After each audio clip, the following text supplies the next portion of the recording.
Okay, cool. So it's already 6:02, guys. We will start quickly. I just wanted to say that this is the last part of the current chapter we're discussing right now, which is changing cultural traditions, right? So it is a smaller chapter when compared to the other ones we've done for term one. So it's just like 15 pages long, so it's hardly taking us 3 sessions to complete. And here we are in the last part for discussing chapter 7. So that's a heads up as to what will be happening in the next couple of in the next hour probably. So yeah, before that I just want to say good evening everyone. I'm hoping everybody is having a good day today and a good start to the weekend. So with that, I'll quickly do a round of intros and I'm hoping in the meanwhile other people will join as well. Cool. So my name is Nikitha, as most of you already know by now, and I'm the history educator here at Unacademy Scholars channel. And I take classes for both standard 11th and 12th. And as far as my educational qualifications are concerned, I have recently graduated from Ashoka University with a bachelor's degree. I have a major in history and a minor in political science. So about Unacademy's plus features, you can actually sit at your own houses and learn live from the top educators of India. There's unlimited access to so many courses, regular doubt clearing sessions, answer writing sessions, exhaustive coverage of syllabus, mentorship and guidance, study materials, along with practice tests and also live test series. That's a considerable number of benefits. So when it comes to pricing for Plus, we have 6 different ranges of subscriptions starting from 6 months to 24 months. So the prices you see on the left side are the actual prices. If you use the code which is TUM10, you'll be basically getting a 10% off, and these are the post discounted prices after using the code. Moving on to iconic subscriptions, here the features are even better and greater. What I mean by that is we have personal mentorship, live doubt solving sessions, weekly reports, parent connect, and also study planners. Uh, Coming to iconic pricing, we have 9 different ranges of subscriptions here, starting from 3 to almost 48 months. So the same thing, the left side are the actual prices. After using the code, these are the post discounted prices. So have a look at them clearly and feel free to go ahead with whichever one you feel comfortable. And nextly, there's something called as Unacademy's Combat Scholarship Test. As the name suggests, it is a scholarship test. The format of the quiz or test is as such that 30 questions will be given, and you'll have 60 minutes or an hour to answer these questions. And the test is available both in Hindi and English, so no language barriers there. It's highly recommended, especially for people who haven't finished their term 1 boards. Please go enroll yourselves and take part in the quizzes. It is highly helpful. And lastly, there's something called as Bugs Bounty. It's basically an opportunity for you learners out there to report any sort of inappropriate content in the video. You can be the first one to report a particular issue, and you can use the form in the description below of this video to report that any inappropriate issue content. Okay, so that being said, we'll quickly dive into the topic. Um, I'll just give you a recap as to what was happening in the last class. We were talking about the conditions of women, right? And we tried to differentiate between women from lower backgrounds and on the other side, women from elite backgrounds. So, elite women were much more oppressed. They did not have any freedom at all. They did not have any sort of public life, right? But when it comes to like normal, common women, some authority they had. I don't mean authority in terms of power, but at least they can come out and present themselves in the public, right? So that was the differentiation we made in the last class. That was the last point. So from there, we'll quickly move on to the next sub-theme, which is debates within Christianity, right? It is an interesting topic. I personally like it. So please pay attention, guys. It's worth listening to. At any point of time, any questions you'll have, please feel free to drop in your questions in the chat box. We can have a quick chat. Yeah? Uh, okay, I'll start off. So, at one point of time, we have discussed that Italy was a dark age, like it did not have any connections with anybody else. But things have been changing, right? For example, trade was increasing. For example, traveling or travelers started growing in number. Like they have been traveling from Italy to Mongol dynasty rulers or to China Empire or to India for different purposes, right? Whatever the reason is why they are traveling, but they did travel, right? And because of traveling, ideas were exchanged, like information was exchanged from one country to another. So because of military conquest, trade, travel, diplomatic contacts, right? Because of various several features, Italy is now no more an isolated place, right? In fact, the towns of Italy are now connected with the outside world, with the world beyond, right? So that connectivity is there, which is very, very important for any sort of development to take place, right? So this new culture, whatever is developed, whatever is happening in Italian towns, let's say for example humanistic culture, right? That is also a part of the new culture. So all of these new elements of the culture are highly, highly admired by the educated and the wealthy people because they knew the importance of culture and they started admiring and respecting it. And they also started to follow that culture. They tried to imitate it, right? So that's only to the educated and wealthy, like the top tier people of the cities. But on the other hand, what about the ordinary people living in villages? Like, like not rich people, poor people. What about them? Honestly speaking, they didn't get influenced much because of this whole new culture and stuff because they can't read and write. They're not literate, right? Then there's if you even like give them a printed copy of the Bible or printed copy of any other book per se, and even if you're trying to explain them all of these humanistic concepts and all, they won't understand because they don't have any sort of education, right? Neither can they read nor can they write. So all of these new cultural ideas did not penetrate deep into the society. It was just circulating amongst the educated rich people, right? So in the 15th and 16th centuries, many scholars in the universities in northern Europe were also attracted to humanistic ideas. Again, when I mean northern Europe, I'm basically referring to Scandinavian countries or parts of France and parts of UK, right? Italy is somewhat like towards the southern part.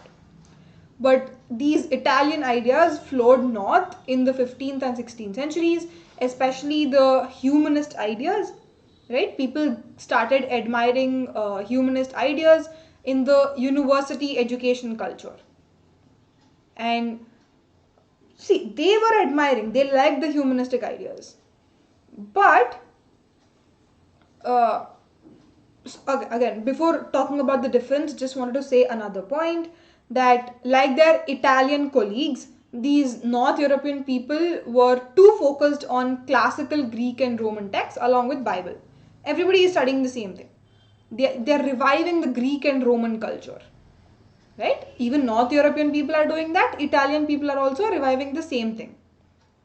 But one difference between the people of Italian and people of North European when it comes to humanistic culture is in Italy, professional scholars dominated the humanistic movement.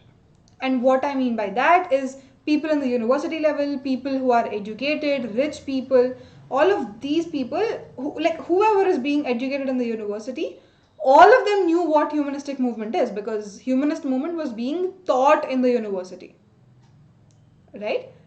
People whoever wants to be educated, they knew about humanistic movement in Italy. But on the other hand, in Northern Europe, humanism attracted many members of the church. It was only for the clergy, religious people. That's the difference, right? Okay.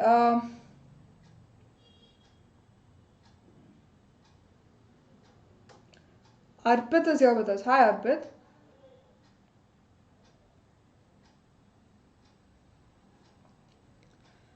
Okay, so that's debates within Christianity, first slide. In case you all have any questions at any point, please feel free to text in the chat box.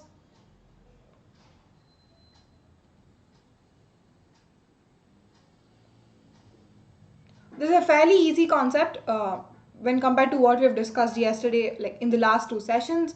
So it shouldn't be too difficult. But in case you all have any questions, please put them in the chat box. Arpit, no, unfortunately, I can't. I can't speak in Hindi, so the sessions are going to be only in English, Arpit.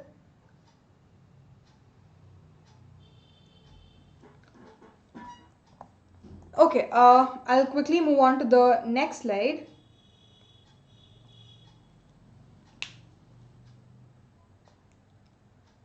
So, we looked at the difference between Northern European people and Italian people, right? With regards to humanistic movement, they called on Christians to practice religion in the way laid down in the ancient texts of the religion. Again, who are we talking about here? We're talking about the Northern European people, right? Who are exposed to the humanistic ideas. Now, these Northern European people who know these humanistic ideas, they are calling out their fellow Christians, right? Saying that whatever they have been doing until now, following all of these rituals, all of these extra additions, extra things, they are not originally written in the Bible, right? Honestly, they are not written in the Bible. All of these rituals and stuff are extra features which humans have added later on, right? So that concept was understood by the humanist people in the Northern Europe. Now they started influencing and convincing their fellow Christians that, let's stop doing all of these rituals and stuff. But that doesn't mean we are not believing in Christianity anymore. We are Christians. We believe in Christianity. But the only thing we won't do is indulge in these unnecessary rituals, right? So that was what humanist North European people were trying to convince their colleagues or fellow people, right? So theirs was a radically new view of human beings as free and rational agents. They understood that they can have their own life despite being Christians, right? Church need not necessarily exert their dominance on the humans, on Christians, but they can have their own will to lead their lives, right? They can be free individuals, they can have their own thought processes, reasoning, logic, right? They can have everything of their own instead of relying on the church. That's what humanistic people thought. So later philosophers were to return to this over and over again. Yeah. So again, the basic point behind this is we are Christians. We're not denying Jesus. We're not denying Mary and all of those Christian figures. But the only thing we are saying is we can have complete freedom. Yeah, but nobody has the right to control our lives. We can live freely. We can live happily. Yeah, we can do anything that makes us happy here and right now when we are on earth. Right? So that's the basic philosophy of humanistic people in Northern Europe. In fact, everywhere. Right? So this point they are trying to convince their fellow fellow Christian people. Okay. Sujal is here with us. Hi, Sujal. Good evening. Good to see you after so long. Okay. The next point is we'll be talking about two humanist people who were important in Northern Europe. Number one is Thomas More. He was born in the 15th century, died in the early 16th. Then there was Erasmus. He was also born in 15th and died in early 16th. Like same contemporaries, right? So this Thomas More was an English person, whereas Erasmus was a Dutch man, like from Holland, right? So what did these two people do? They gained this humanistic education and stuff, and then they understood something, that church is acting as a greedy institution. Again, why is church greedy? They are Christians, by the way. Even though they are Christians, they are blaming their own churches, saying that churches are acting as very greedy institutions.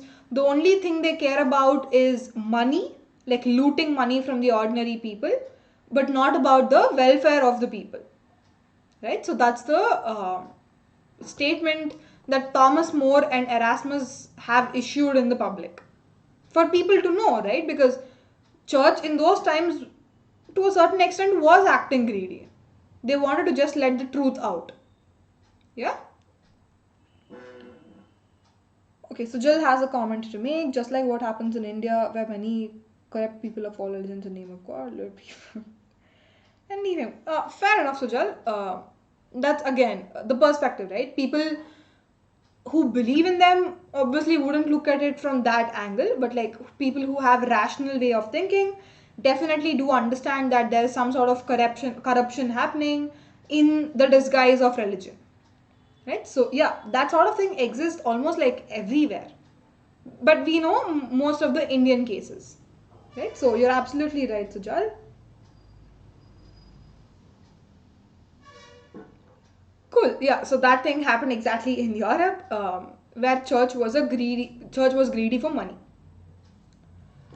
So again, there was this another concept of indulgences. Guys, please understand what indulgences are. It is an important concept. Again, this is a concept introduced by church, right? So what does this indulgence concept say? If there is anybody who has committed a sin or done a mistake or done a blunder, something bad, right? That person can pay these indulgences to the church. Again, let me remind you that all of these indulgences are either in terms of gold, resources, wealth, money, yeah, all of this money related things, valuable things, jewelry and all that stuff. So he or she, the person who has committed the crime or sin, can give indulgences to the church, yeah, because he's giving something to the God will, like set him free. Now he will not be punished after he dies or after he goes to heaven, right? The only way you can, like make yourselves clean, get rid of all of the sins that you have committed is by paying certain indulgences to the church. That's what the church used to do. It did for a lot of time, right? All of these church clergymen and all, because they were greedy for money, they introduced this concept of indulgences. People were foolish enough to pay, right? Because people were afraid of their lives. They had this constant fear within themselves that, oh my God, if I'm a sinner and once I die, probably I'll go to hell instead of heaven. That's the constant fear which humans have in their mind, right? So in order to get rid of that, they actually used to pay a lot of money to the churches to get rid of themselves of that sin, right? So Thomas More and Erasmus, these two humanists, they understood that even the concept of indulgences is man-made. Clergy people made them. It was not written in the Bible. So that is also fake. Yeah, they are trying to tell the same thing to the people as well, right? So like new rational thoughts or new way of thinking has been coming up, right? People being superstitious and sort. Exactly, Sujal. That's exactly the point I was trying to make. Because of these superstitions and because of that constant fear within you, a human will go to any extent to do any sort of thing just to make him or her safe. Right? That's human nature. Nobody is to blame for it. Right? Yeah, being superstitious. Cool.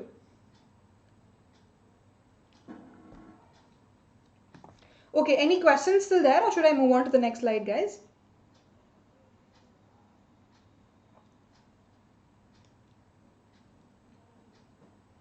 If there are no questions, I can go ahead.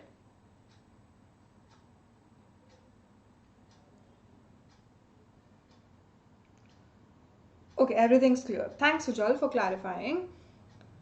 Yeah.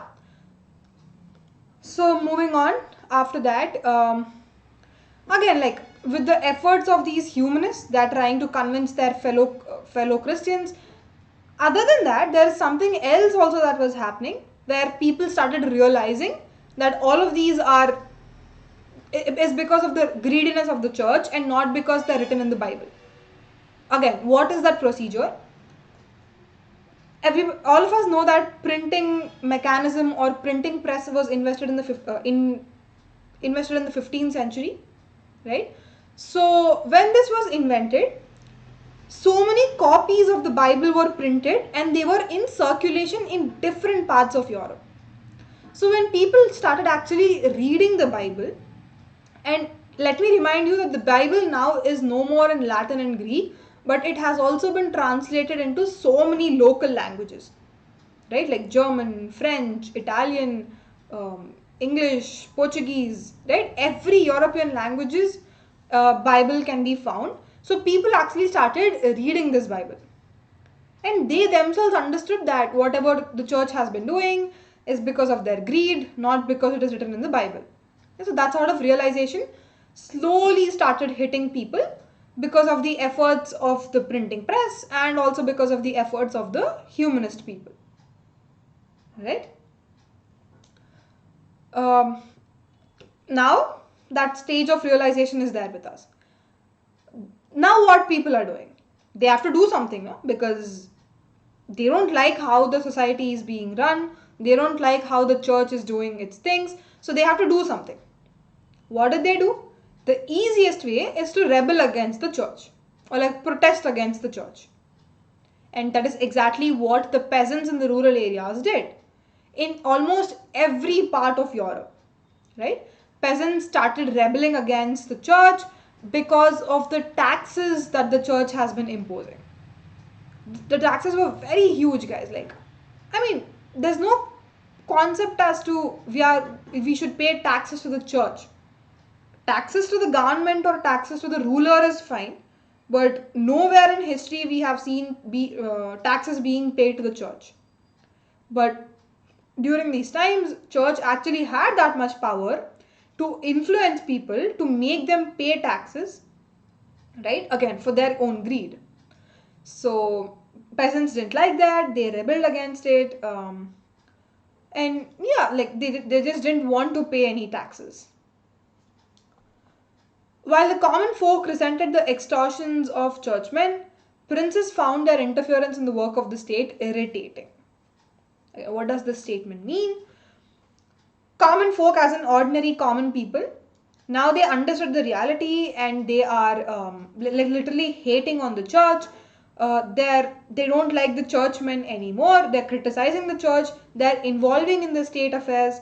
But on the other side, if you look at the rulers and princes, because they are the administrative tier of the society, they did not want common people to be involved in the affairs of the state. Right? These taxes and all are affairs of the state, right? So these rulers didn't want the common people to involve in the state affairs, and often they found this interference as very, very irritating, very annoying. But they couldn't do anything. People started rebelling, right?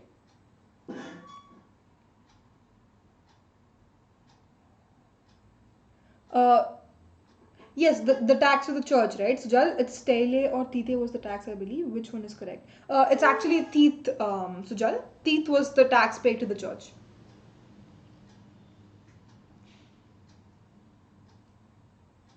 Okay. I Yeah. So I'll move on to the next point. They were pleased when the humanists pointed out that the clergy's claim to judicial and fiscal powers originated from a document called the Donation of Constantine. Again, the point being here, till then, the church has been telling the people that all of these judicial powers, all of these fiscal powers, again, judicial is related to law, fiscal is money, like monetary things. So, all of these powers the church had, like the clergymen had, and they have been justifying to the audience or to the common people, saying that these powers were granted to them by the Bible, like God gifted them these powers, right? And that is what people believed in because they never read the Bible. But once people started reading the Bible, they understood that such thing is never mentioned in any part of the Bible. It was again church created thing, right? In fact, the origin of this is from a document called as Donation of Constantine, going back to the Roman Empire chapter that we did a couple of days back. We talked about the first Roman emperor Constantine, right? He made Christianity as the official religion of the state. Again, remember guys, Constantine. So this Constantine king, he actually prepared a document saying Donation of Constantine, where he gave the powers to the church to collect taxes from the people. Right? So now you understand? It's not the Bible or it's not the God who gifted these powers to the clergymen, but in fact it was the Roman Emperor Constantine. Right? Yeah. So this point is again important, Donation of Constantine, for your exam purposes. So please remember that. Humanist scholars were able to point out that this was not genuine and had been forged later.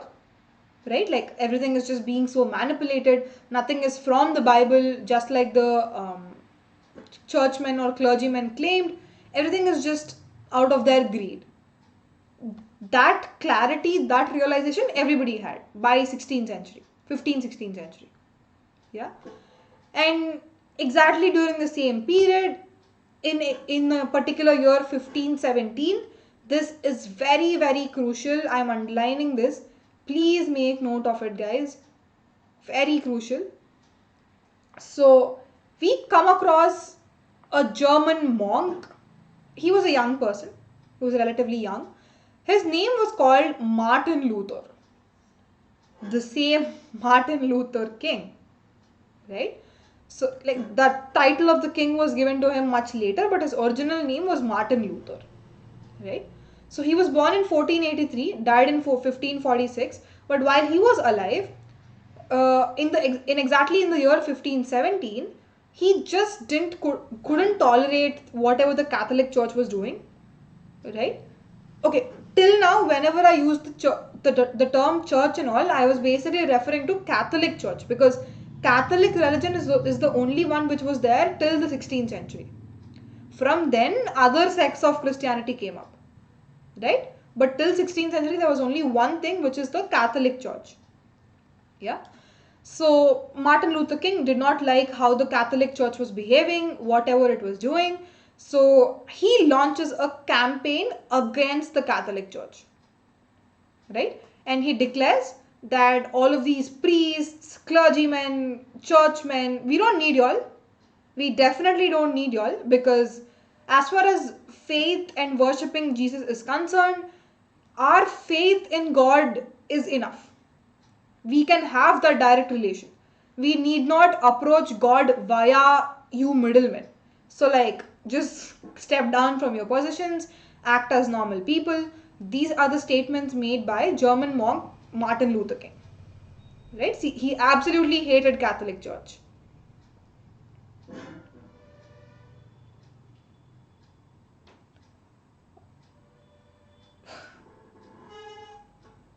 Okay.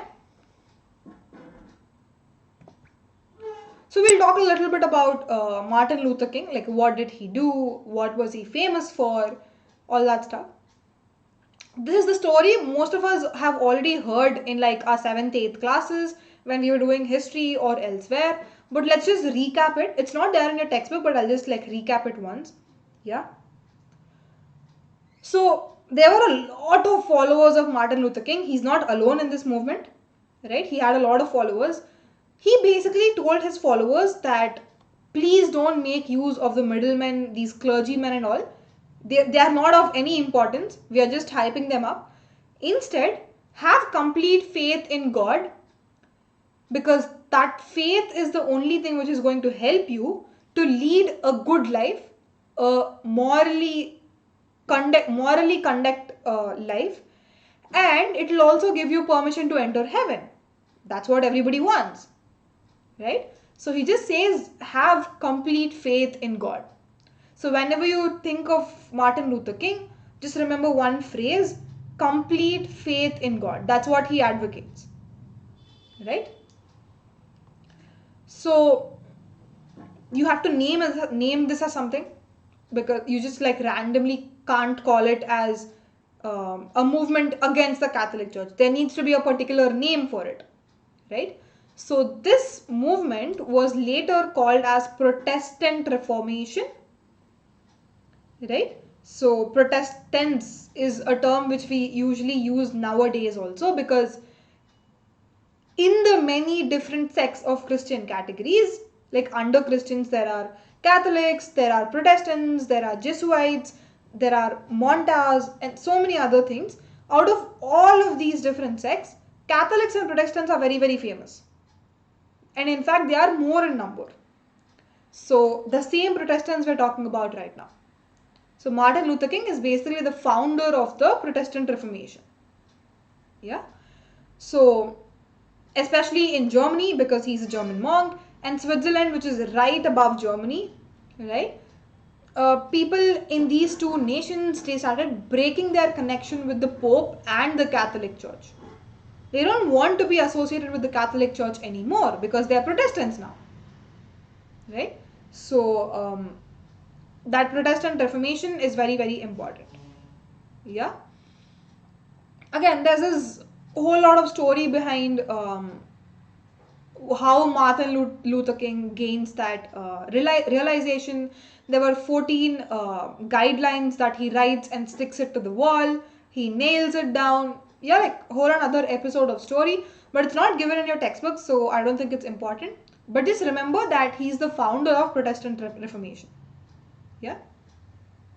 And in Switzerland, because see, he can't convince people both in Germany and Switzerland. He can only be in one place, right? Because he's a human. So he tried to carry on these Protestant movement in Germany itself, like his own home country. But in Switzerland, his ideas were popularized by two people. Yeah, they were carrying out this Protestant Reformation in Switzerland. Who are they? Number one, it's Ulrich, right? Ulrich Zwingli is his full name. He lived again in the late 15th and early 16th century. And later they were popularized by Jean Calvin, who lived in the 16th century. Right? So these two people were responsible for carrying out Protestant Reformation in Switzerland. Yeah. Important again in terms of exams. So please remember their names as well as countries. So in the towns, what's happening? Yeah. There were so many like merchants and traders in the towns. Yeah. With the help of these merchants and traders, these Protestant reformers, right, they were able to convince town people to a larger extent. Right? Because they had the help of merchants who are local people. But on the other side, the rural area people, like village people and all, they somehow like strictly believed in Catholic Church. They were not in a position to listen to anything that the Protestants were saying. Yeah, they in fact hated Protestants. They were like trying to send them away from their villages. They were fixated on Catholic Church and its principles. So what are we seeing here again? This difference of Protestant Reformation is only seen in cities and towns, but not in rural areas. right? So that's that. Any questions till here before we move on to next sub theme? Any questions till here, guys?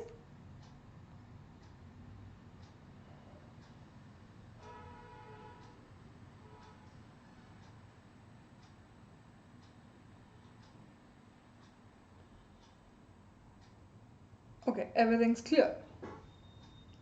Thanks, Sujal. Um, cool. So from here, now we've talked about Catholics, we've talked about Protestants. So under Protestants itself, there is another subsect within Protestant who are called as Anabaptists. Right? Again, important. Anabaptists. Right? The difference between Anabaptists and Protestants were Anabaptists were more radical in nature. Yeah, but Protestants were not that radical. Like they were radical, but Anabaptists were like too radical. Like there's another step ahead, right? And in fact, initially Protestant people did not like Anabaptists for being too radical, right? Because they believed in this idea that the idea of salvation, yeah, you will attain salvation or moksha as we call it in India, with the end of all forms of social oppression. Like if there's no social oppression, only then you will attain this idea of salvation or attain this salvation. That's what Anabaptists believed in. That's like a more radical move. That's like an intense, extreme move, right? So that radicalness was not liked by Protestant people, but nonetheless, these were still sub part of Protestant Reformation, right?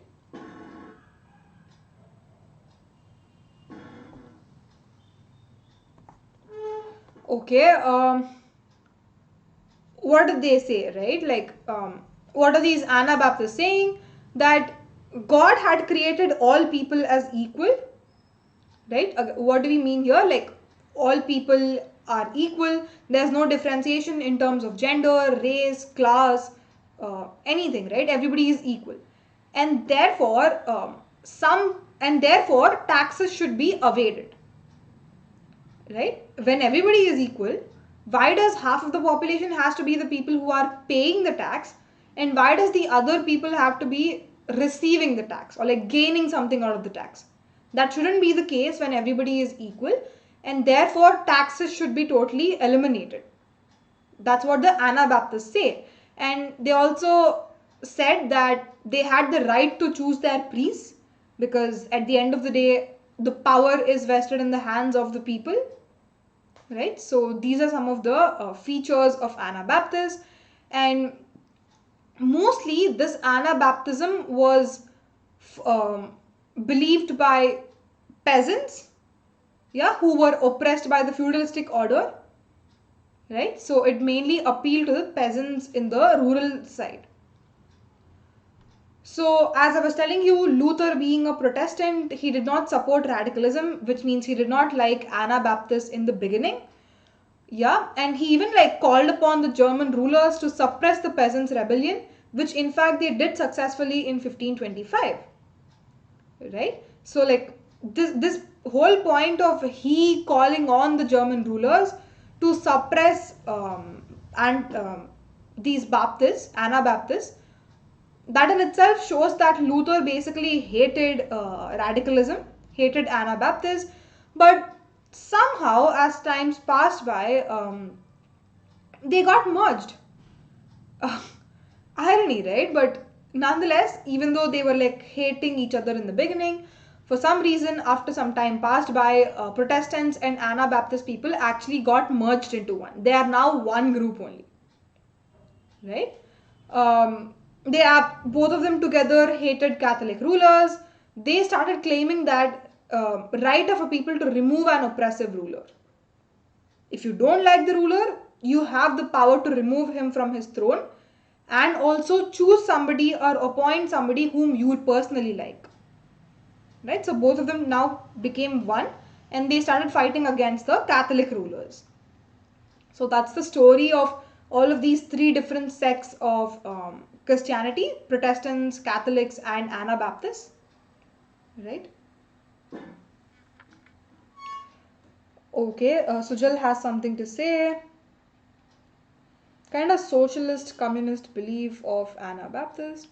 Uh, yeah, you could say that, Sujal, but that again, we're calling them as socialist communist beliefs by looking at it from an retrospect perspective, right? Because these communist, socialist philosophies and all, they were never there in 16th century. In fact, they came up only in the 18th, 19th centuries, right? So yeah, like these terms we are using it retrospectively, but yeah, like the common philosophies are the same. You have a point there.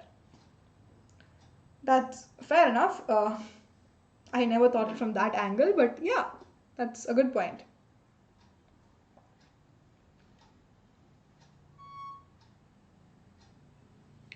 Okay, if there are no questions, I'll quickly move on to the next slide.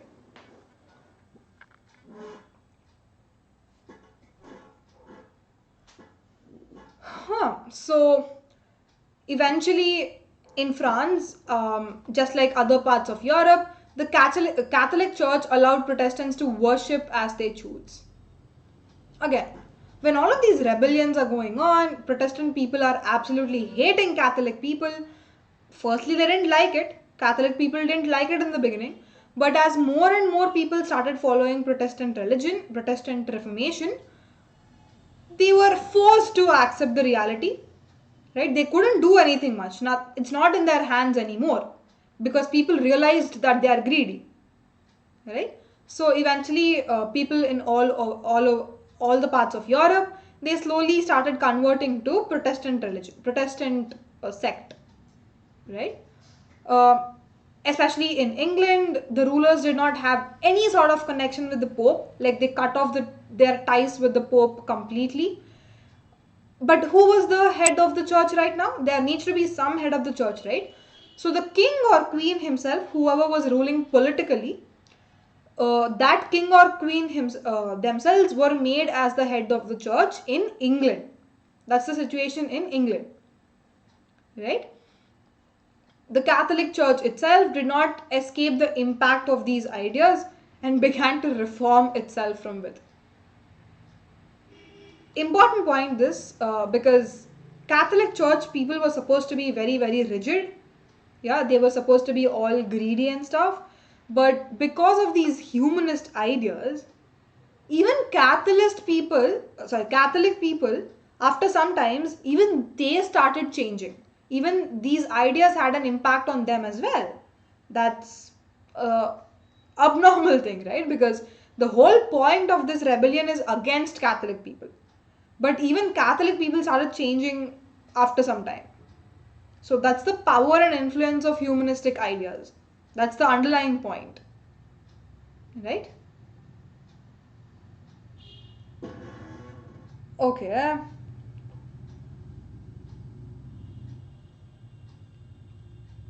Aditya, we don't have a session for this chapter tomorrow. This is going to be the end. Like, with this session, within like 15-20 more minutes, we'll be concluding this chapter. Um, Tomorrow is not the mentee for you guys. We have a mentee for this chapter on Tuesday. Your next class is on Tuesday, right? So, mentee for this chapter is on Tuesday. Yeah, I'm sorry about that. There has been slight mistake regarding the scheduling. Now check the YouTube thing. It's gone. Like they've changed it. The class is for 12th standard students tomorrow. It's not for you guys. Um, yes, exactly, Sujal. The point I'm trying to say is there was a mistake from the operations side. I've asked them to change it. They have changed it. So it's not the class for you tomorrow. It's on Tuesday. Is it still there, Sujal? I don't think it's still there because I've talked to them a couple of hours back. They told they'll change it. But if it's still there, probably I'll check it and ask the people to change it. But as far as your mentee quiz is concerned, it is on Tuesday and not tomorrow. Yeah? Okay. No. Cool.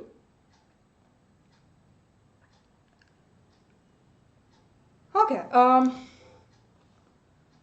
So yeah, it's a great thing that Catholic Church people were also reforming from within. And when we come to Spain and Italy, churchmen emphasize the need for a simple life and service to poor.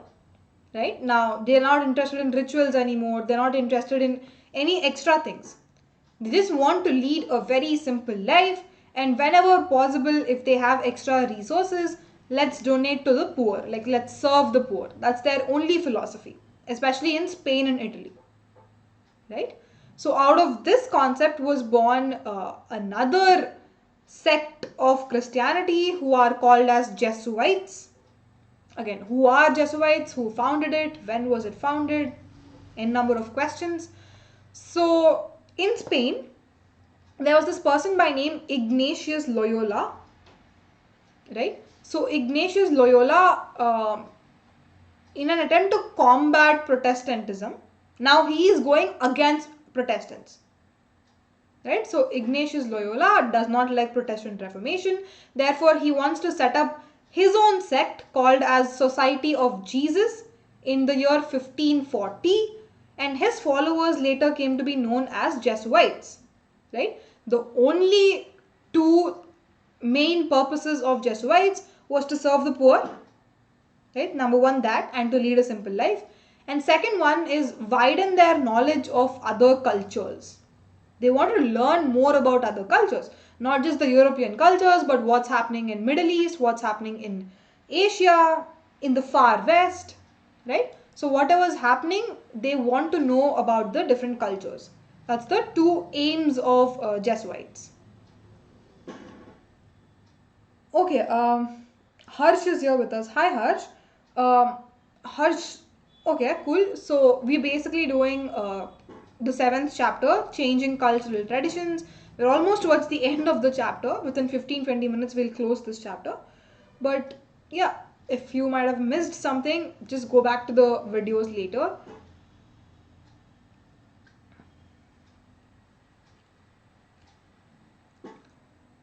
Okay,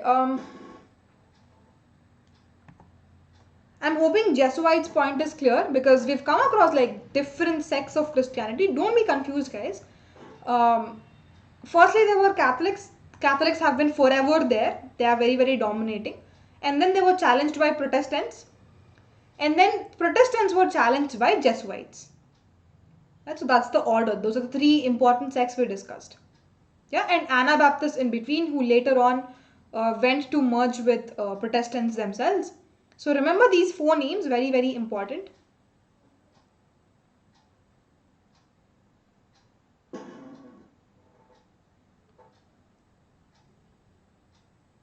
I will try to finish, Sujal, because we are running out of time. Yeah, like I'll try to finish it. I'll just go a little quicker.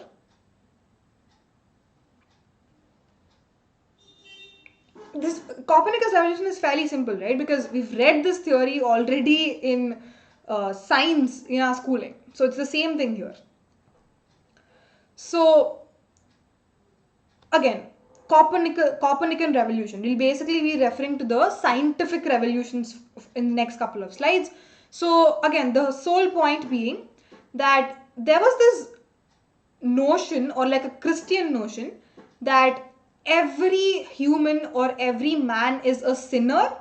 Like he definitely commits sin at some point of time in his life. He can't just be a purely like, what do you say, divine man.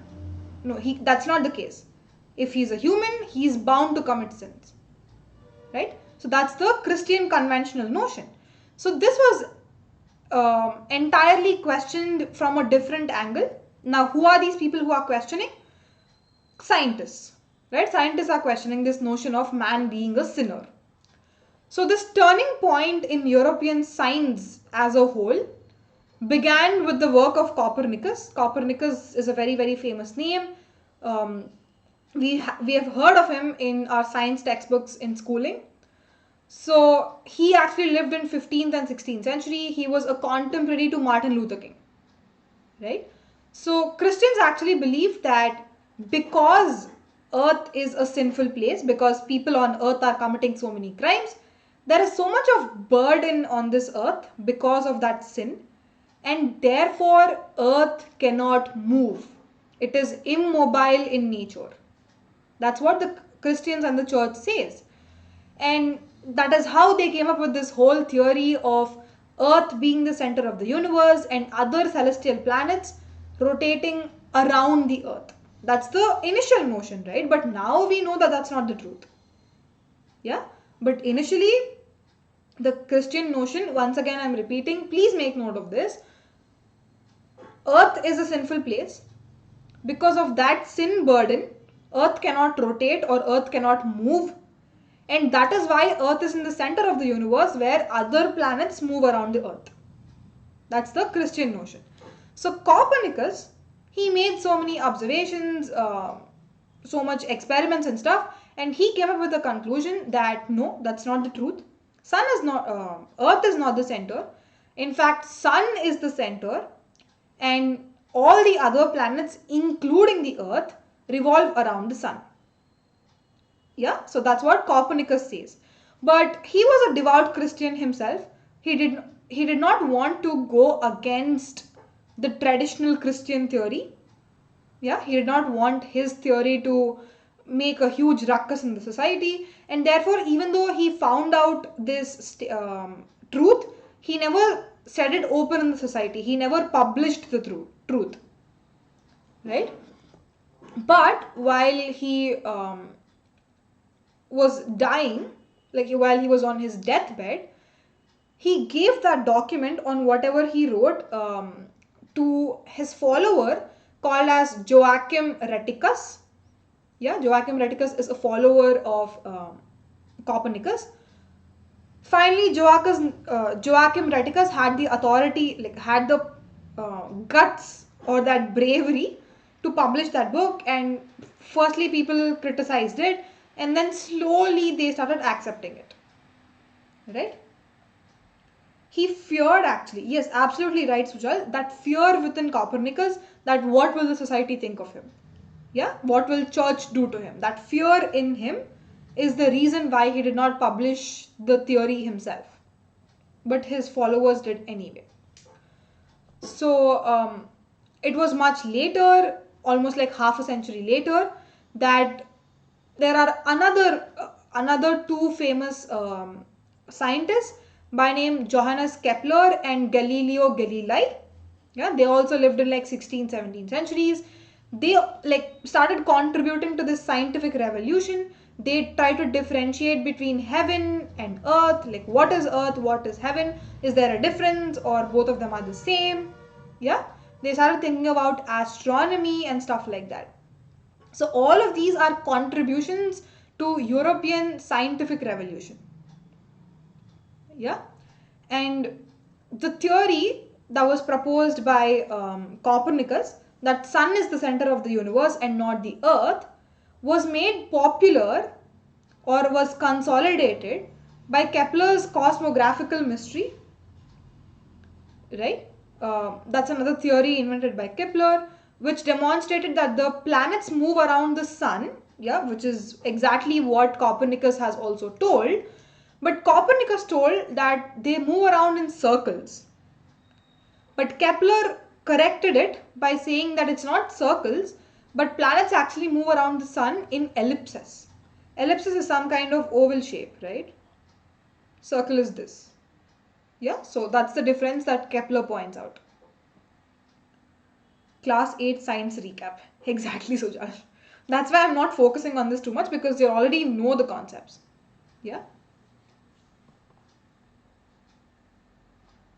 Okay, and what did Galileo do? He confirmed the notion of the dynamic world in his work, The Motion.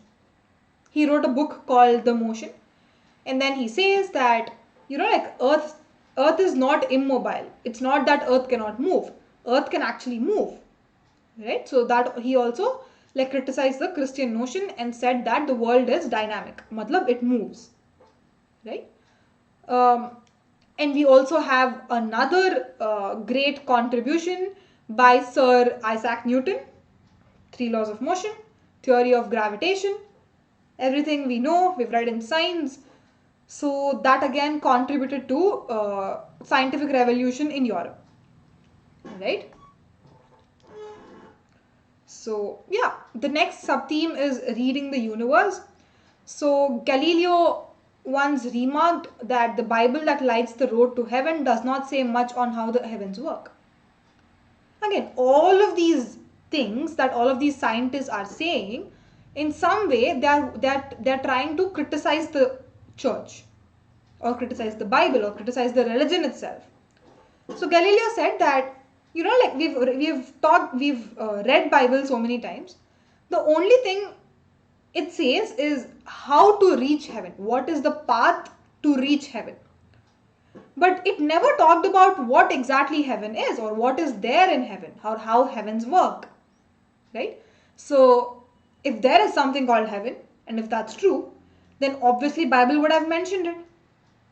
But the mere fact that Bible did not mention anything about heaven is totally mysterious, and that is why Galileo criticized it. All of these statements that all of these scientists are making, they are based on observation and experiments, right? It's totally different from their earlier beliefs.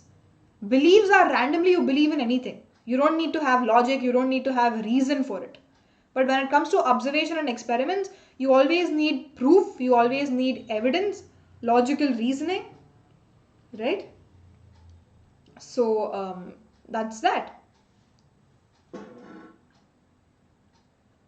So Jal, thanks for informing. I'll just talk to the person after the class. I'll make the necessary changes, but it's not for you guys.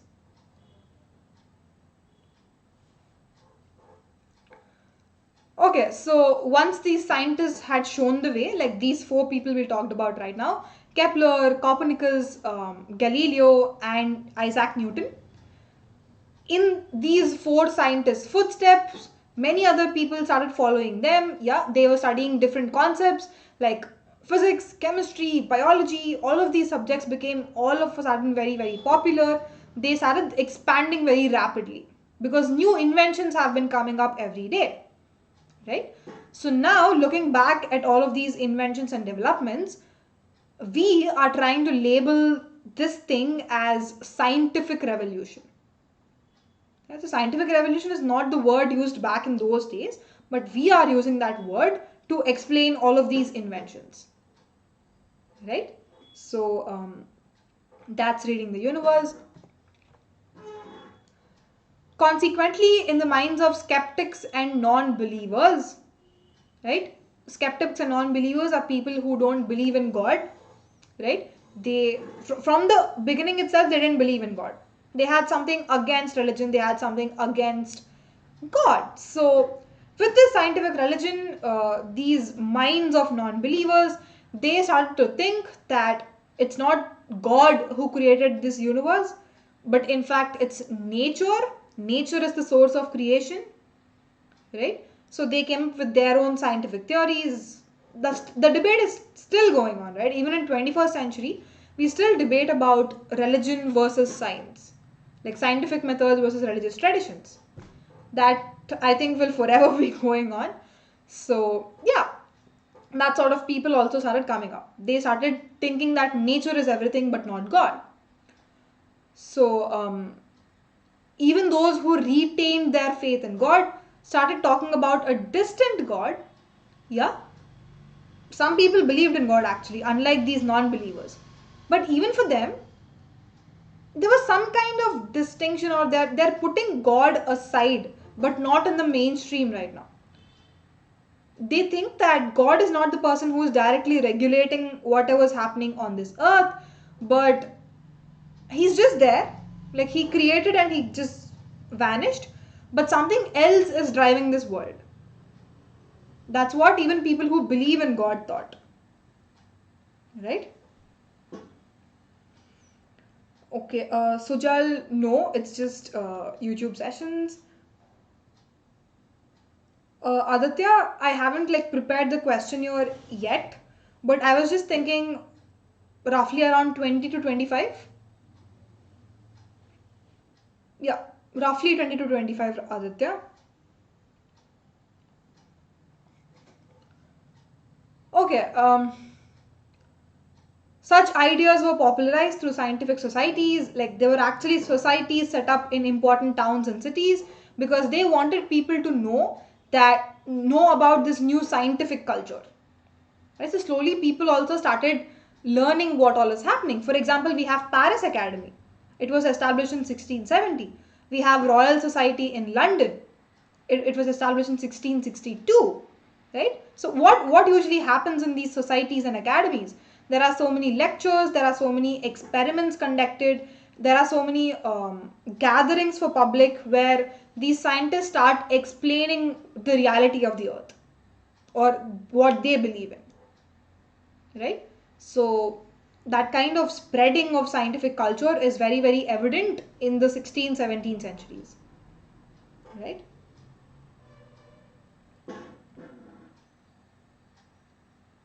30 questions. Yeah, I will see, Aditya. I'll try to frame 30. That's not a problem.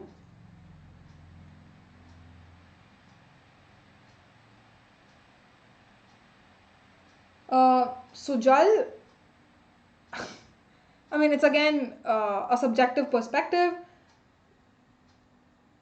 People do like quizzes a lot, right? One thing I've observed is people like constantly keep waiting for the mentees, but it's okay. Like, I'll just have a quiz, I'll come up with 30 questions or something. But if you'll want to like refer to those questions again sometime later, I can like put those questions on the Telegram channel, which you can access later, right? But it's good to have mentee quizzes once in a while because they can test themselves, right? Like people will understand where they stand. So yeah, we will have a mentee quiz on Tuesday, Sujal. Okay, Nishat is here with us. Hi, Nishat. Uh, okay, just give me like 10 minutes, guys. I'll wind this up. Was there a European Renaissance in the 14th century? Again, we've come across this word Renaissance. We've literally translated it to rebirth. And what rebirth is happening here? Rebirth of many Greek and Roman ideas, Greek and Roman culture. Right? So that's what Renaissance means. Now, this subtheme is going to ask us whether Renaissance is a 15th century concept or did it exist even before 15th century, let's say like 12th, 13th, 14th centuries. It's asking us a question. Now we look at some things and come to a conclusion as to whether it's a 15th century concept or it existed even before, right? So the concept of Renaissance is what we'll be dealing with right now. Two questions we have in the beginning, which is, can we see this period as marking a sharp break with the past and the rebirth of ideas of Greek and Roman traditions? Can we say that there's a particular break in 15th century? Before that everything was different. After 15th century everything is changed, like entirely different. Yeah, can we like make that sharp demarcation or sharp break at the 15th century point? Can we do that? I don't know. We'll see in the next slides. And at the same time, a flip side of this question was the earlier period, roughly like 12th, 13th centuries, was it a time of darkness? As some scholars say, it's a time of dark age. But do we believe or do we want to agree whether it's a time of dark age? I don't know. Let's see again. So, we'll be looking at one of like the author's statement, like what he thinks of or what the scholar thinks. He's a recent writer, right? He's a recent writer called as Peter Burke of England, right? So Peter Burke actually criticizes Burkhardt. Again, if you go back to the first class, we've talked about Burkhardt, right? Burkhardt is this person who differentiated this, right? Middle Ages, later Middle Ages, modern age, medieval age, all of these differences were, all of this concept of demarcation was given by Burkhardt. So Peter Burke is basically criticizing Burkhardt that whatever these sharp differences that you have made is not valid, right? Because it's not so sharp it's not what you think, right? Because things are mixed and remixed at certain point of time at different places. That is Peter Burke's argument. We'll look at it in detail in the next slide, but just remember that Peter Burke is basically criticizing Burkhardt for sharply doing these demarcations. Yeah.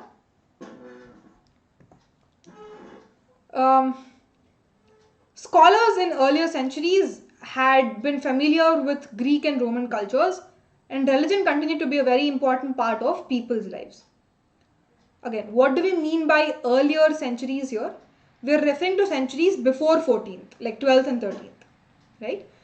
So Burke says, like Peter Burke says, that Roman and Greek ideas or Roman and Greek cultures are not new. They haven't been reborn in 15th century. They have been there in 12th and 13th as well, right? So that is where he differs from Burkhardt. That is where Peter Burke says that Renaissance is actually not a 15th century concept, but it has been forever there, right from like 9th, 10th centuries as well. Right? So that's the basic argument. To contrast the Renaissance as a period of dynamism and artistic creativity, and the Middle Ages as a period of gloom and lack of development is an oversimplification. We're just like exaggerating it. We're overly simplifying it. It's not that simple. Because even in Renaissance period, there was something that was stagnant. In some areas, there was no creativity. And even in Middle Ages, which is supposed to be the Dark Age, that doesn't mean any development did not happen. In fact, it did. Right? So we should never like overly generalize it or overly simplify it.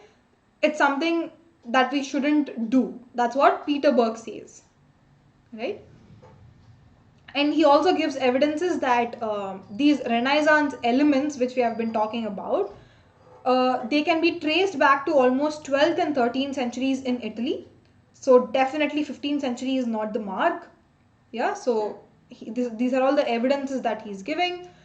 It has been suggested by some historians that in the 9th century in France, there had been similar literary and artistic blossoming. Now, some historians are even going back to 9th century, right? This kind of development, this kind of literary works, this kind of architecture, sculpture, paintings, all of them have been there and all of them have been developing in 9th century itself. So there's no point in telling that 15th century is actually the demarcation mark, right? The cultural changes in Europe at this time were not shaped only by the classical civilization of Rome and Greece.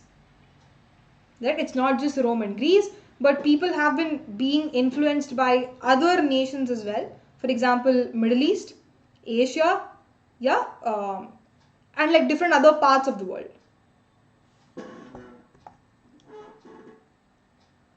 So the archaeological and literary recovery of Roman culture did create a great admiration of that civilization. Yeah. Because of archaeology, because of literary recovery, people actually started admiring Roman culture because that's right in front of their eyes. Right? People tend to admire something which is right in front of your eyes instead of looking something beyond, like past it. But honestly the thing is, technologies in Asia and like Far East, they have been more developing when compared to Greek and Romans. Yeah, so it's definitely not Greek and Romans who have been influencing Europe, but the other parts of the world as well. Right? The world has been much more connected now. Either it's because of expansion of Islam or Mongol conquests, right? The world has been connected in several manners, be it in terms of trade and stuff. So because of this connection, right? So because of this connection, European people are being influenced by technological advancements in Asia as well. For example, look at printing press, right? Printing press is not a European invention. It's not Greek and Roman invention. In fact, it's a Chinese invention. In the same manner, the invention of paper, like writing on paper, papyrus, that is also a Chinese invention. So all of these concepts were borrowed by Europeans from Asia. So it's not just the Greek and Roman influence, but the influence of all of the world can be seen in Europe. So these are the basic points made by Peter Burke in the process of criticizing his predecessor. Right? So, but the thing is, people were not able to accept this reality because most of the historians studied it using a Europe-centered viewpoint. So they did not want to accept that we borrowed something from Asians. They were like too for themselves, like Europe, ours, us, our, we don't want to go outside.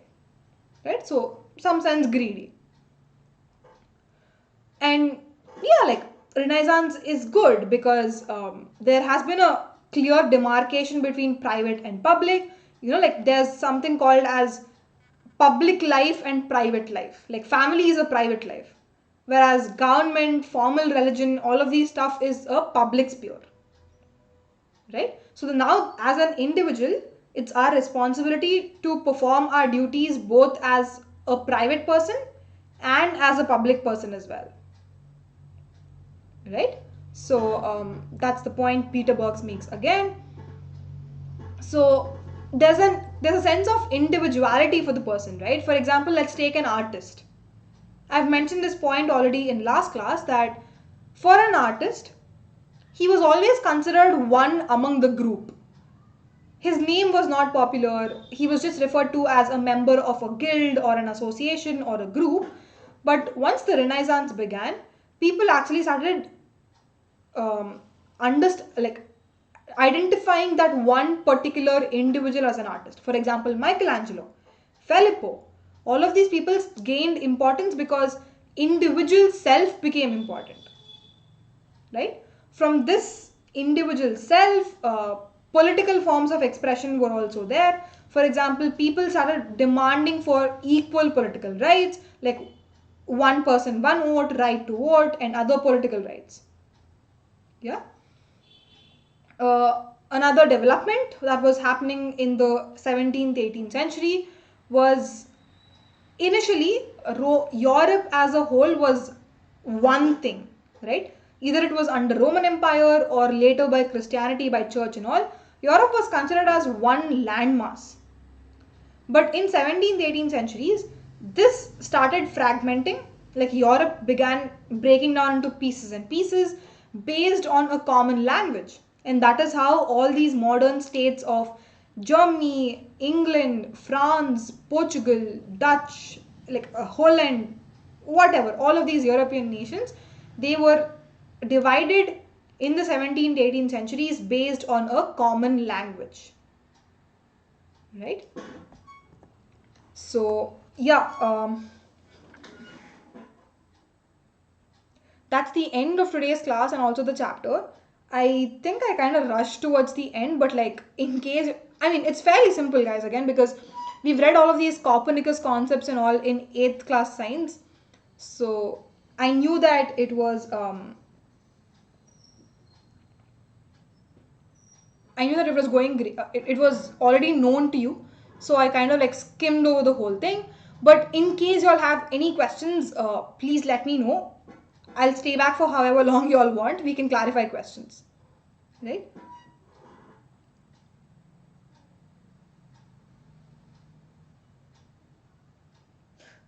Thanks so much, Sujal. That means a lot. Thank you.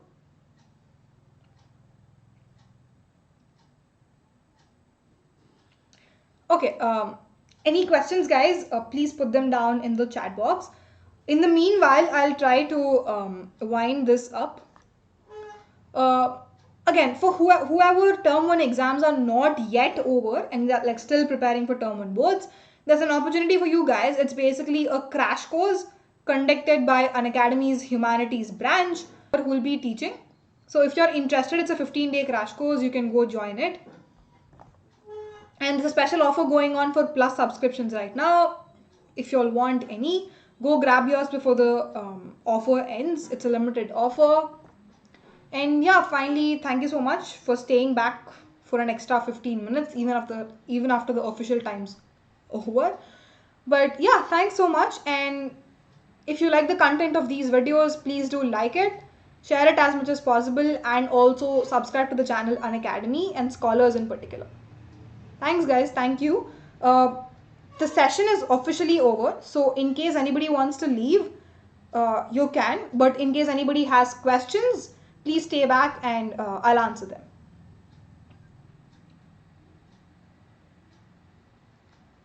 Okay. Thanks, Sujal. Yes, I'll see you guys on Tuesday again. Before leaving, just wanted to say that we'll be having a mentee quiz, right, on Tuesday at 6 p.m. usual class timings. So yeah, it's a mentee quiz on chapter 7. I'll see you then. Yeah, we don't have like a revision session or something like that before the quiz. So this is the last chance for you guys to ask questions in case y'all have any. So I'll just stay back for a couple of minutes.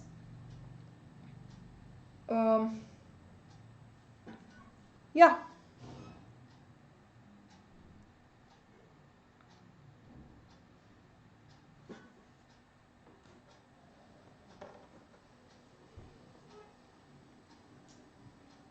Cool, so if that's it, I think I can conclude.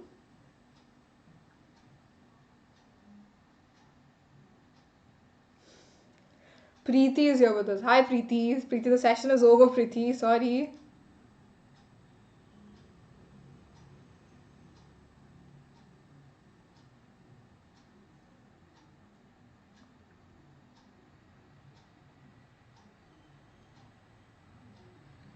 Okay, cool. I don't think there are any questions.